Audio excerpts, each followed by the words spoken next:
ఎక్కడి నుంచి వచ్చారు మీరు? నేను సంగారెడ్డి నుండి వచ్చాను. మీరు? మేము ప్రగతి నగర్ నుంచి వచ్చాం. మీరు ఎప్పటి నుంచి ఇక్కడ తీసుకుంటున్నారు? ఆల్మోస్ట్ 3 years అయిపోయింది.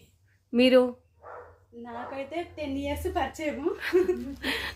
ఇక్కడ నుంచి 3-4 years అవుతుంది. నేను సంగారెడ్డిలో షాప్ పెట్టినప్పటి నుంచి స్వర్ణ నాకు బెస్ట్ ఫ్రెండ్, కస్టమర్ కాదు. సో దట్ లైక్ అనూష కూడా అలానే. సో ఒకసారి చిన్న కొరియర్ రాకపోతే కూడా అడ్జస్ట్ అయిపోయి నాకు హెల్ప్ చేసింది. అది నేను లైఫ్ లాంగ్ మర్చిపోలేను. Thank you Anusha. అండ్ వీళ్ళు ఆన్లైన్లో తీసుకున్నారు, ఆఫ్లైన్ విజిట్ చేయడానికి వచ్చిండ్రు. ఇప్పుడు వాళ్ళ మాటల్లోనే శారీస్ ఎలా ఉన్నాయి, ప్రైజెస్ ఎలా ఉన్నాయి, క్వాలిటీ ఎలా ఉందో ఒకసారి విందాం. మీరే చెప్పండి. శారీస్ అయితే చాలా బాగున్నాయండి. నేను యాక్చువల్లీ ఆన్లైన్లో చూసి ఒకసారి విజిట్ చేద్దామని వచ్చాను. ఆన్లైన్లో కంటే ఆఫ్లైన్లో ఇంకా చాలా ఇంప్రెసివ్గా ఉన్నాయి, చాలా బాగున్నాయి. కలెక్షన్ మాత్రం చాలా బాగుంది. ఒకటి తీసుకుందామని వస్తే 10 తీసుకోవడం గ్యారంటీ. Thank you.